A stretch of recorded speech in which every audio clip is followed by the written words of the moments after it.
안녕하십니까. 백만개미 한석우입니다. 9월 15일 수요일 시장 정리하겠습니다. 지난밤에 뉴욕 시장의 3대 지수가 모두 하락을 했죠. 특히 시작할 때 좀 강하고 뒤에 약해지는 정강 후약의 모습을 3대 지수가 다 보여줬어요. 그래서 뭐 미국 시장에서도 비관론자가 요새 많이 좀 새롭게 나왔습니다만 어쨌든 간 그래서 그들 얘기대로 시장이 본격적인 조정에 들어가는 것이 아닌가 하는 걱정을 어제 이제 뉴욕 시장만 봐갖고는 그런 걱정을 하게 생겼습니다. 발표됐던 CPI 소비자 물가 지수가 예상치보다 낮았습니다. 근데 그 낮았다는 게 이 작년 동월 대비 5.3% 오른 걸로 발표됐는데 예상치가 5.4%였어요. 그러니까 뭐 낮다고는 하지만 이거를 가지고 이게 물가 압력이 서서히 풀리고 있다 이렇게 자신 있게 얘기하기는 좀 그렇죠. 예, 그렇습니다. 그런데 또 이게 또 그렇다고 해서 FOMC의 스케줄에 상당한 사실상 영향을 줄 수 있을까? 뭐 그 정도도 아닌 것 같아요. 예, 예, 그렇습니다. 그래서 조금 뭐 이런저런 핑계거리로 그냥 시장이 조금 좀 쉬어가는 그런 모습이다 이렇게 보여집니다. 우리 시장도 그래서 굉장히 걱정 속에 출발을 했거든요. 오늘 또 어제 하루 오르고 오늘 또 막 무참히 빠지면 어떡하나 이렇게 생각을 했는데 뭐 그런 대로 잘 방어한 그런 하루였다 이렇게 생각이 듭니다. 코스피 시장 같은 경우는 처음에 약간 약보합에서 출발을 했어요. 그래서 오전 한때는 외국인들의 순매수가 좀 이렇게 힘이 빠지니까 지수가 잠깐 마이너스를 또 그리기도 했었습니다. 그런다가 다시 이제 외국인들의 매수세가 좀 살아나면서 늘어나면서 지수를 이제 상승 쪽으로 끌어올렸습니다. 뭐 대단하게 상승한 건 아니고 보합권인데 그래도 지수는 3154.40 퍼센테이지는 0.15% 상승했습니다. 오늘 외국인들이 코스피 시장에서는 2,986억 정도 순매수를 했고 기관은 1,424억 순매도를 했어요. 또 개인들도 1,764억 매도를 했어요. 그러면 오늘 전체적인 시장의 순매수를 보면 시장이 아주 지극히 관망세에 들어가 있다 이렇게 보여집니다. 그 다음에 이제 코스닥 시장 같은 경우는, 오늘 이제 상승 출발을 하기는 했는데, 여기도 이제 중간에 외국인들이 매도가 좀 이렇게 증가를 했었어요, 오전에. 그래서 지수 상승폭을 좀 줄이기도 했는데, 이제 외국인들이 매수로 코스닥에서 돌아서면서 지수는 이제 다시 상승하는 그런 모습을 나타냈습니다. 오늘 외국인들은 코스닥 시장에서 423억을 순매수를 했고요.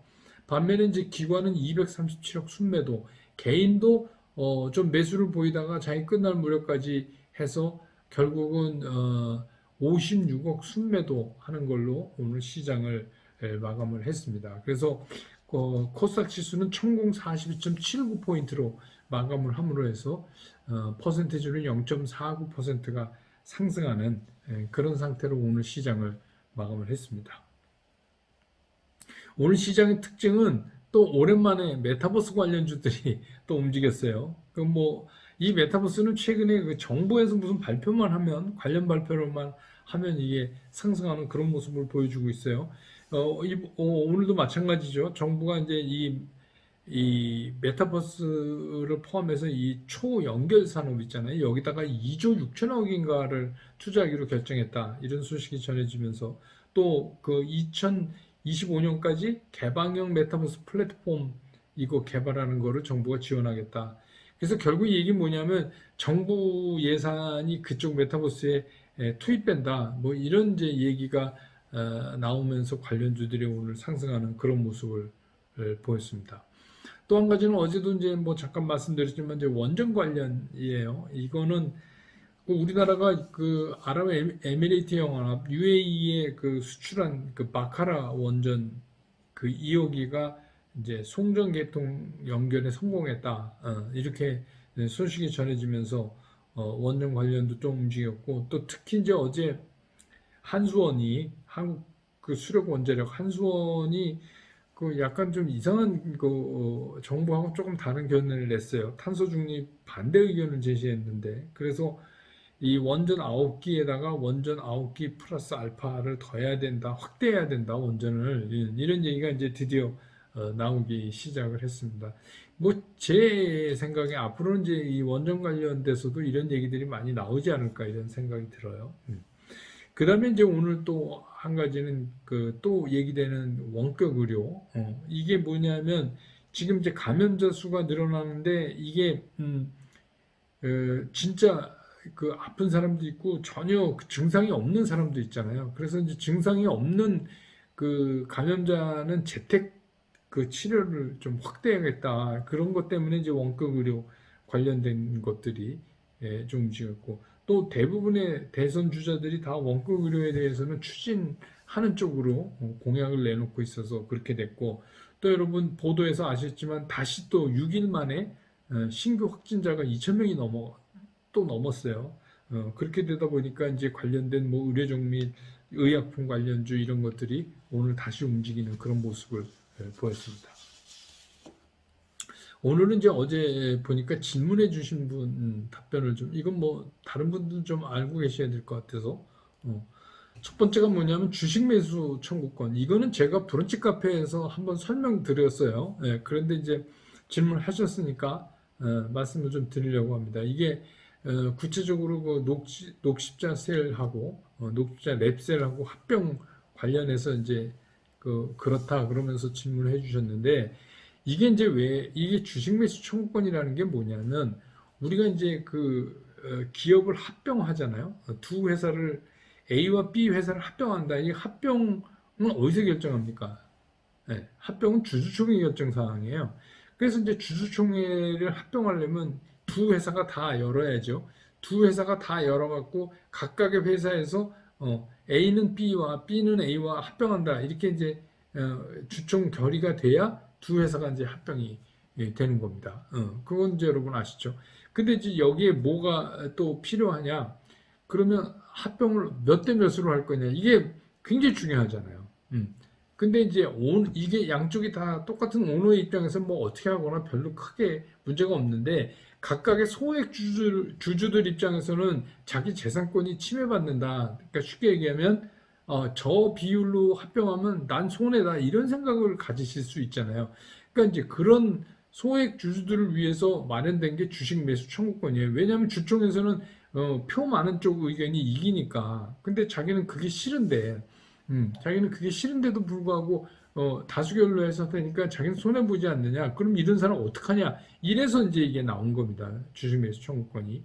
그건 무슨 얘기냐?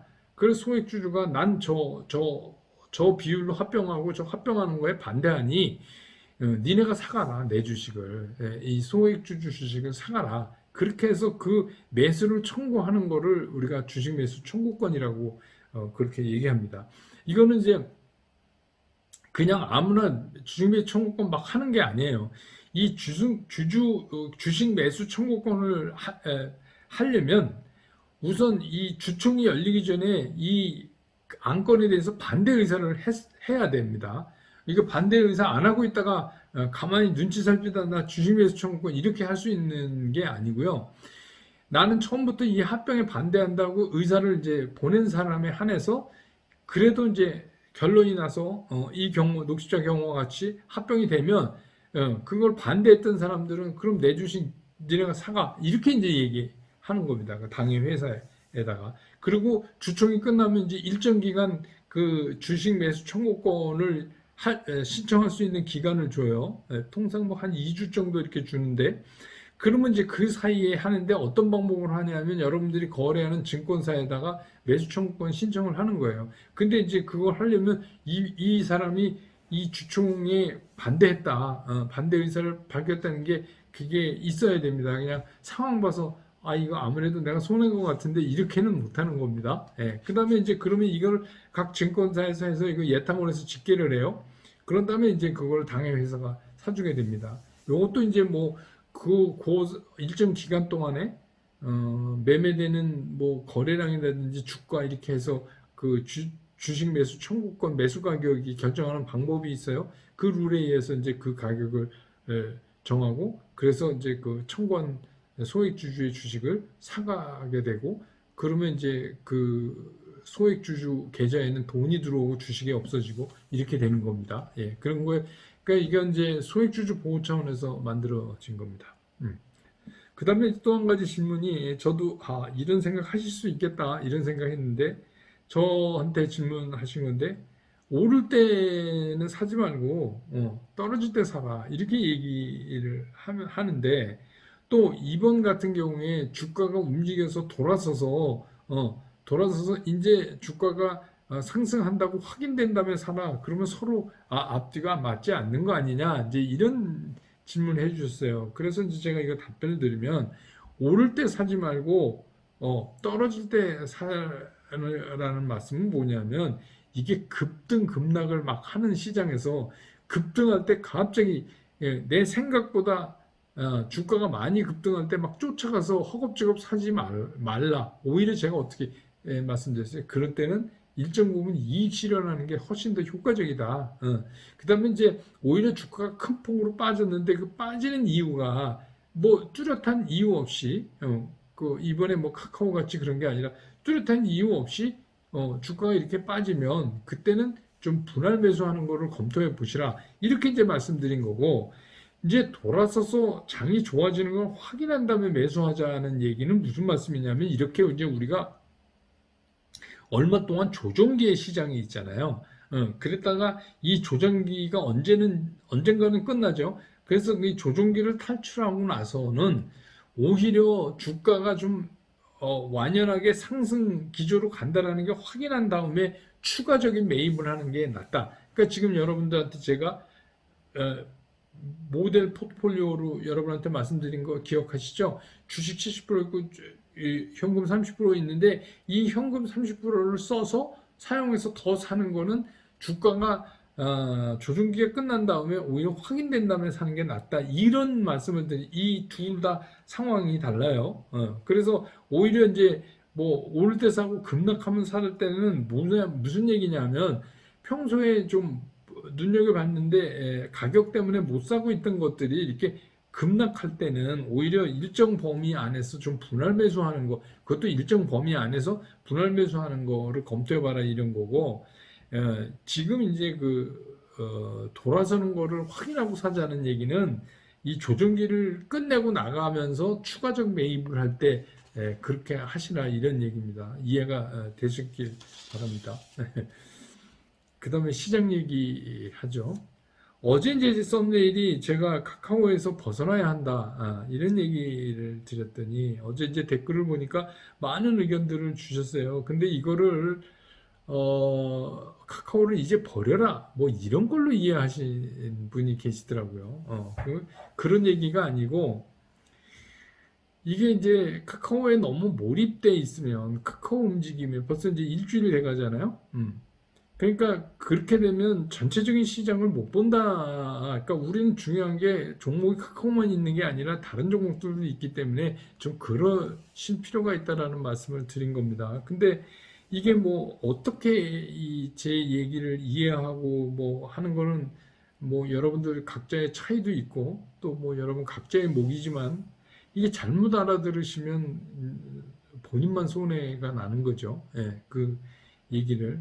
그래서 뭐 주시장에 이런 얘기가 있어요. 주시장 격언처럼 쓰는 말 중에 똑같은 이슬을 먹는데 뱀은 독을 만들고 소는 우유를 만든다. 뭐 이런 말이 있습니다. 그러니까 제가 암만 여러분한테 설명을 드려도 뭐 오해해서 잘못 알아들으시는 거야 방법이 없죠. 그런데 제가 이제 뭐 카카오 편을 왜 드냐, 카카오 편 드는 거 아닙니다. 저는 카카오랑 아무 관계 없습니다. 주식을 좀 갖고 있는 거 이외에 그것도 뭐 많은 것도 아닌데 그래서 제가 편드는 게 아니라 저는 갑자기 이게 외생 변수가 생긴 거 아니에요. 전혀 우리가 생각지도 않아요. 그 외생 변수가 탁 생기면 제일 먼저 누가 피해를 봐요? 투자자가 피해 보잖아요. 그런데 그 투자자가 누구예요? 백만개미 당원 여러분들이잖아요. 저는 백만개미 당원 여러분들 편을 드는 거예요. 그러니까 여러분들이 뭐 나는 뭐 카카오 하나도 없어 이런 분이야 뭐 해당 안 되겠지만 뭐 상당히 많은 분들이 카카오 같은 주식을 갖고 계셨는데 거의 국민주나 마찬가지죠. 그래서 그게 빠지면 거기에 대해서 제가 얘기하고 또 여러분들이 다쳤을 멘탈에 대해서 제가 어루만져 드리고 그래야지 여러분들이 다시 기운을 얻어서 또 주시장에서 또 전투를 벌일 거 아닙니까? 그게 이제 저는 제가 하는 일이라고 생각을 하는 거예요. 그래서 며칠 제가 그걸 했어요. 여러분들 상처 너무 아프시지 않게. 그런데 그렇지만 이제는 거기서 조금 비꼈을 때다. 너무 거기에 몰입해 있으면 전체 시장을 못 보니까 이제는 좀 한 발짝 그렇게 시간도 조금 지났으니 한 발짝 떨어져서 살펴보자. 그러면서 이제 제가 보는 카카오에 대한 그 주가에 대한 견해를 말씀드렸잖아요. 그래서 뭐 제가 얘기한 대로 그 선에서 일단 정지선이 형성이 되겠지만 그렇다고 해서 다시 주가가 막 탁 튀어서 올라가는 일이 일어나긴 좀 힘들다. 그러니까 이게 어떻게 보면 갖고 계신 정도에 따라서 얼마나 갖고 계신지 모르지만 이게 아픈 손가락이니 한쪽에 좀 이렇게 밀어놓고 그렇지만 매일 주시해서 봐야죠. 그렇지만 너무 얘만 갖고 이렇게 몰입하면 전체적인 시장을 놓칠 수 있다. 왜냐하면 지금 전체적인 시장의 흐름을 잘 파악해야 되는 때라고 느껴지는데 그럴까봐 이제 여러분들한테 제가 말씀을 드린 겁니다. 그 다음에 이제 그 전체 시장에서 어제 이제 제가 그랬잖아요. 전체 시장에서 아주 미약한데 외국인들 움직임에 조금 변화가 온 것 같은 느낌을 받습니다. 제가 이제 그런 말씀 드렸잖아요. 그러면서 내가 이제 추가적으로 더 붙여서 드린 말씀이 뭐예요? 그렇지만 우리가 갖고 있는 현금에 대한 투입은 아무래도 추석 뒤로 미루는 게 좋겠습니다라고 이제 그 두 가지를 말씀을 드렸잖아요. 그럼 왜 그렇게 얘기를 하느냐? 이거를 이제 오늘 이제 말씀을 드리려고 하는 거예요. 근데 외국인들이 좀 달라졌다. 이건 이제 여러분들도 좀 느끼셨을 거예요. 이게 언제부터 우리가 탁 느낄 정도로 달라졌냐면 금요일부터잖아요. 그러니까 지난주에 목요일 날 동시반기가 끝나고 금요일부터 조금 이 외국인들 스탠스가 좀 달라지기 시작을 했단 말입니다. 그러니까 이게 무슨 오랜 시간이 지난 거 아니에요. 근데 뭐 이 어떻게 달라졌냐?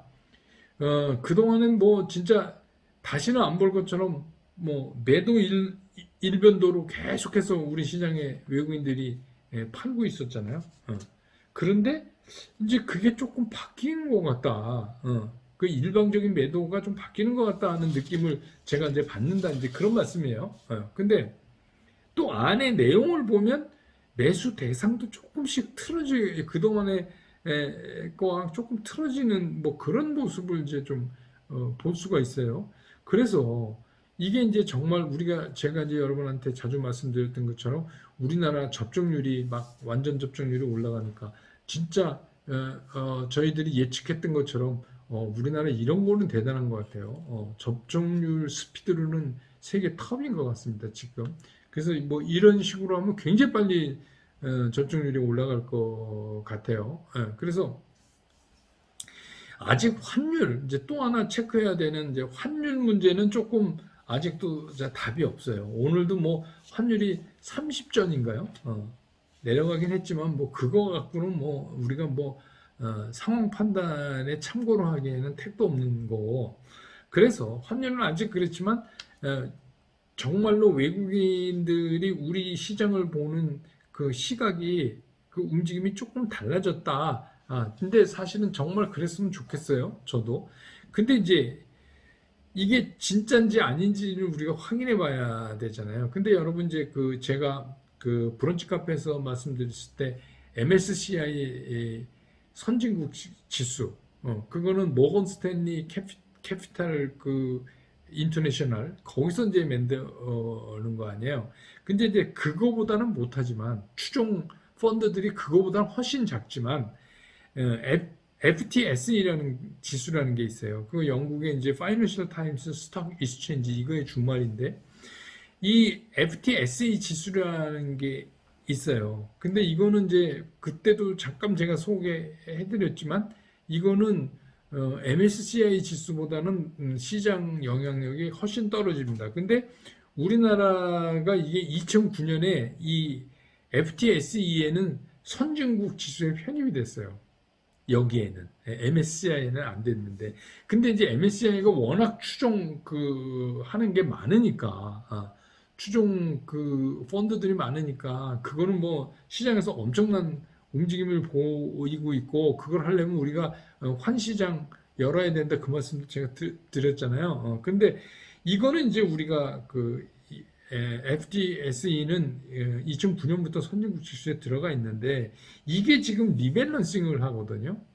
다시 이제 넣고 빼고 뭐 이렇게, 그런 거에 의해서 외국인들이, 그런 거에 의해서 우리나라의 그 종목들 중에서 더 사야 되는 것들 뭐 이런 거를 다시 재정비하는 거를 우리가 그렇게 보고 있는 거는 혹시 아닐까 하는 생각을 이제 하는 거예요. 근데 이게 요거 리밸런싱이 17일로 끝나는 걸로 알고 있거든요. 그럼 뭐예요?